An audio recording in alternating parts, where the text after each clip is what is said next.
my wife shouted before leaving to her ex's party. I'm going alone to the party because you don't know how to have fun. I calmly smiled and replied, Great. I hope he has a place for you, because you're not coming back here. It was midnight in Madrid, and the echo of Carmen's slamming door still resonated in my head. I am going to Diego's party, she shouted, adjusting her purse before disappearing. Her words cut like a knife. Since you do not know how to have fun, I will do it without you. Diego, her ex, the guy who never stopped being a shadow in our marriage. There was always something in his laugh, in the way she mentioned his name, that got on my nerves. But this time it was not just a casual comment. This was different. I stood paralyzed in the living room with my heart pounding. I wanted to scream, to stop her, but what for? If she wanted to humiliate me, I was not going to let her. Not this time. I sat down looking at my phone. A message from my friend Pablo. Hey Miguel, are you okay? I heard Carmen went to Diego's. The news was already spreading. Great. All of Madrid would know that my wife was at her ex's house laughing, dancing, while I was here, alone like an idiot. The hours passed, 1, 2, 3 in the morning. Nothing, not a message, not a call. I got up, walked around the house looking for something to calm me down. Then I saw it, her wedding ring there on the small table, as if it were any other ornament. I let it fall into my hand, feeling its weight. It was not forgotten, it was a statement. Carmen had chosen. I could not stay still. At 3:30, I took the car keys and drove to Diego's apartment in Chamberí. The music was booming from the street, lights flashing through the windows. I parked a few meters away and waited. I do not know what I was looking for. Maybe I wanted to see her come out regretful, running home, but then I saw her. Carmen at the door laughing with her arms around Diego's neck. Their bodies so close, so comfortable as if I had never existed. My chest tightened, but it was not pain, it was clarity. The woman I married was no longer there. I drove back on autopilot, the image of them engraved in my mind. I was not going to be the husband who waits, who forgives, who swallows his pride. Not this time. When I got home, I went straight to the closet. I took out a suitcase and started filling it with her things, clothes, shoes, everything she loved so much. Then the photos of our wedding, those framed promises went into a bag. Every frame I took off the wall was one less weight on my soul. At 5 in the morning, the house was transformed, empty of her. The suitcase waited by the door and I, sitting on the sofa, waited for her return. Not to talk, not to fight, to end this. When I heard the engine of a car in the driveway, my pulse quickened. The door opened, and there was Carmen, stumbling a little with her makeup smudged. Her eyes fixed on the suitcase, and her face changed. What is this, Miguel? She said with a nervous laugh, as if she could undo everything with a joke. They are your things, I replied, my voice cold. You are leaving. She stood motionless as if she did not understand. Are you crazy? I just went to a party. I looked at her, calm, but firm. I saw you, Carmen, with Diego. It was not just a party. Her face turned pale. She tried to deny it, but her eyes betrayed her. Nothing happened, she murmured, but her voice trembled. You took off your ring, I said, pointing to the table. That was not an accident. The silence between us was dense, as if the air was heavy.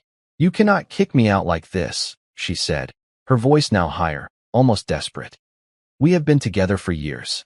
You ended that last night, I replied. Now I am just following your example. Carmen took a step back, looking at the suitcase as if it were a sentence. This is ridiculous, she stammered, but there was no strength in her words. Goodbye, Carmen, I said, opening the door. She hesitated, expecting me to give in, but I did not. When she left, I closed the door with a click that sounded like the end of a chapter. I stood there alone, feeling the emptiness of the house. But it was not just emptiness, it was freedom. I had finished with the lies, with the doubts. And then my phone vibrated. A message from an unknown number. Miguel, it is Lucia, Diego's girlfriend. We need to talk. My heart skipped a beat. What more could come now? Lucia's message hit me like a lightning bolt. What more could come now? I thought, with the phone trembling in my hand. I replied quickly.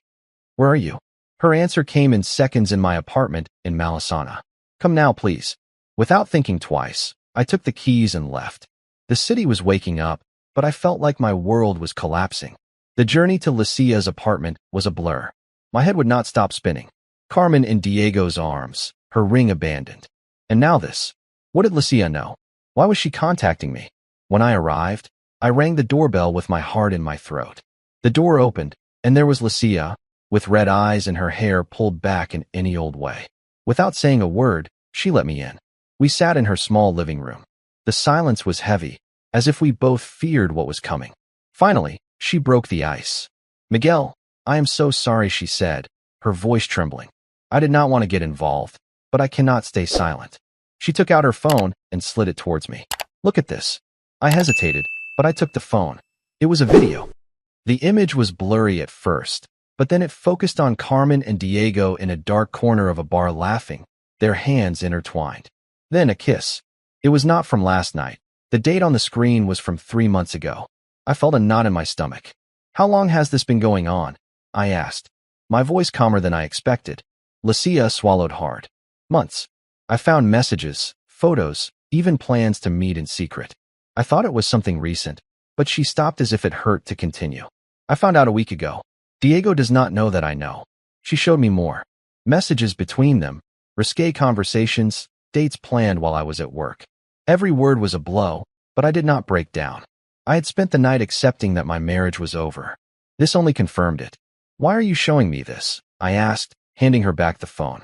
"Because you deserve to know the truth," said Lucia, looking at me intently. "And because I am fed up too. Diego has been lying to me just like Carmen has to you." Something in her tone made me look at her again. It was not just pain, there was determination in her eyes. "What are you going to do?" I asked. She took a deep breath. "End it with him. But first I want them to pay for what they have done to us." The idea sounded tempting, but I stopped myself. Revenge. I did not want to fall into something that would drag me down further. However, Lucia had a plan. "It is nothing illegal," she clarified as if reading my mind. "I just want them to know what it feels like to be exposed." She explained her idea. She had recorded more evidence, including an audio where Diego admitted that he had been with Carmen for months. She planned to confront him in public at a gathering with mutual friends, and she wanted me to be there. "Not to fight," she said, "just so they see that we are not the idiots they think we are." I hesitated. A part of me wanted to leave everything behind, but another part, the one that still felt the weight of Carmen's ring in my hand, wanted them to face the consequences. "Count me in," I said finally. That same afternoon, Lucia organized a dinner at a restaurant in Chueca. She said it would be something casual, but we all knew it was a trap. She invited Diego, Carmen, and a group of friends who knew our story. When I arrived at the restaurant, my pulse was racing. Lucia was already there, sitting in a corner with a calm that did not fit the storm that was coming. Carmen arrived shortly after, alone, with a forced smile. She did not expect to see me. When our eyes met, her expression changed as if she knew something was not right. Diego arrived minutes later, confident, as always. The table was full of friends, but the air felt charged like before a storm. Lucia waited for the right moment. When everyone was eating, she stood up with her phone in her hand. "I want to share something," she said, her voice firm. The table fell silent. Carmen frowned, and Diego stopped smiling. Lucia pressed play on the audio. Diego's voice filled the space, confessing his affair with Carmen, laughing about how they had deceived us. Carmen's face fell. Diego tried to speak, but Lucia cut him off. "Do not bother, Diego. There is more." She showed a photo on her phone, one of the many she had found. The murmurs of the friends filled the table. Some looked at Carmen and Diego with contempt, others with surprise. Carmen stood up, stammering excuses. "This is not what it looks like," she said, but no one believed her. Diego tried to act offended, but the damage was done. Lucia did not need to scream or insult. The truth spoke for itself. I stood up and looked at Carmen. "This ends here," I said, my voice calm but firm. "I do not want to see you again." I walked out of the restaurant without looking back, with Lucia by my side. For the first time in months, I felt like I could breathe. As we walked through the streets of Madrid, Lucia looked at me. "Are you okay?" she asked. "I do not know," I admitted. "But I will be." She nodded. "Me too." The night was not over yet, but something had changed. It was not just the end of my marriage, but the beginning of something new, something I did not expect, but that for the first time I was not afraid to face. We left the restaurant in Chueca with the echo of Carmen and Diego's voices fading behind us. Lucia walked beside me with her shoulders straight, as if a weight had been lifted from them. I felt the same, but also an emptiness that I could not explain. The confrontation had been cathartic, but it did not erase the years of lies. As we walked through the illuminated streets of Madrid, my phone vibrated. A message from Carmen. "We need to talk. Miguel, please." I ignored it. There was nothing to say. Lucia broke the silence. "There is something else you need to know," she said, stopping under a streetlight. Her voice was serious, but there was something new in her tone, as if she were about to drop a bomb. "Do you remember Pablo, your friend?" He knew something too. My eyebrows shot up. "Pablo, what does he have to do with it?" She sighed. "I found messages from Diego to Pablo talking about Carmen. Pablo knew they had been seeing each other for months, but he never told you anything." The ground seemed to move under my feet. Pablo, my friend of years, the one who was always there with a beer and advice. He had betrayed me too. I felt a heat rising in my chest, not just from Carmen's betrayal, but from that of someone I trusted blindly. "Are you sure?" I asked, although I knew Lucia would not say something like that without proof.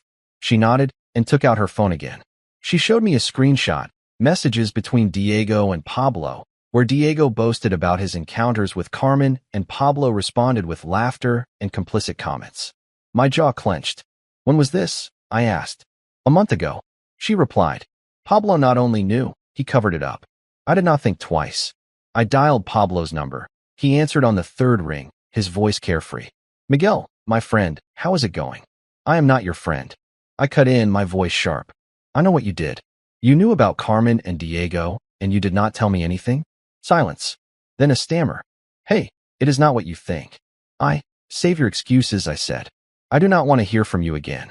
I hung up before he could respond. Lucia looked at me, waiting for my reaction. "I am sorry," she said. "I know he was your friend." "He was not," I replied, more to myself than to her. Every truth that came to light was like a clean cut, painful, but necessary. That night I did not go home. I stayed with Lucia in a nearby bar, talking until the lights of Madrid began to dim. It was not just about Carmen or Diego, but about what came next. "What will you do now?" she asked me as we had our last coffee. "Start from scratch," I said. "I have already filed for divorce. I changed the locks. There is no going back." She nodded with a small smile. "Me too. Diego is over for me." For the first time, I did not feel alone. Lucia understood what it was like to be betrayed, to rebuild from scratch. But just when I thought the storm had passed, my phone vibrated again. This time an unknown number. I opened it, expecting another message from Carmen. But it was something worse. "Miguel, it is Ana, a friend of Carmen. I know what happened, but there is something you need to know. Meet me tomorrow." My pulse quickened. Another surprise. What else could be hidden? I looked at Lucia, who noticed my expression. "What is it?" she asked. I showed her the message. She frowned. "Ana, I know her. She is one of those who is always in Carmen's group. Be careful." "I will," I said, although I was not sure what to expect. The next morning I met Ana in a cafe in Seoul. She arrived on time with a nervous expression. Without beating around the bush, she got to the point. "Carmen did not tell you everything," she said. "She and Diego were not just seeing each other secretly. They were planning something bigger." "What do you mean?" I asked, my voice tense. Ana looked down. "They wanted to disappear together. Carmen was transferring money from your joint account to a secret account. She was going to leave Madrid with you still married." The air escaped me. It was not just an affair, it was a plan to destroy me. "Why are you telling me this?" I asked. "Because I do not agree with what she did," said Ana. "You do not deserve it." I left the cafe with my head spinning. I went straight to my bank. I checked the accounts and there it was. Suspicious movements, transfers to an account I did not recognize. I did not hesitate. I called my lawyer and added a fraud complaint to the divorce papers. Carmen had not only betrayed me, but she had tried to leave me with nothing. That night, while reviewing the legal documents, I felt something new, not just relief, but power. I had lost a lot, but I had also gained something, the truth, and with it the strength to move forward. The discovery of Carmen's transfers left me breathless, but not paralyzed. That same afternoon, after talking to my lawyer, I froze the joint accounts and presented evidence of the suspicious movements. I was not going to let Carmen and Diego get away with it. My lawyer, a straightforward guy from Lavapiés, looked at me firmly. "Miguel, this is serious. We can go for fraud and make sure she pays the consequences." I nodded. I did not want blind revenge, just justice. That night, I received a call from Carmen. I did not answer, but she left a voicemail, her tone oscillating between pleading and fury. Miguel, how can you do this to me? You froze the accounts. Let us talk, please. I deleted it without responding. Her words no longer had power over me. The next day, I met Lucia in a park near the Plaza Mayor. I needed to clear my head, and she seemed to understand without me having to explain. I told her what Ana had revealed and the legal actions I was taking. Lucia listened in silence, then said, "You did the right thing. Carmen and Diego thought they could play with us, but they were wrong. And you?" I asked. "What are you going to do about Diego?" She smiled, but it was not a kind smile. "I am done with him, but he will not get away so easily. I found a contract he signed using my name without permission. I am going to sue him." Her determination was contagious. For the first time, I felt that I was not alone in this battle. Days later, the next surprise came. My lawyer called me. "Miguel, we found more.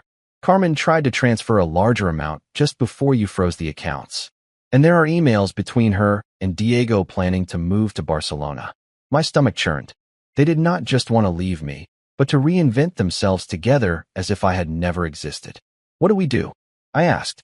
"We press on," he said. "With the evidence we have, Carmen has no defense. We can recover what is yours and make sure she faces charges." That week, the news began to spread among our circle. Mutual friends began to take sides, some surprised, others not so much. One of them, Javier, called me to apologize. "I had no idea what was going on, Miguel. If I had known, I would have told you." I believed him.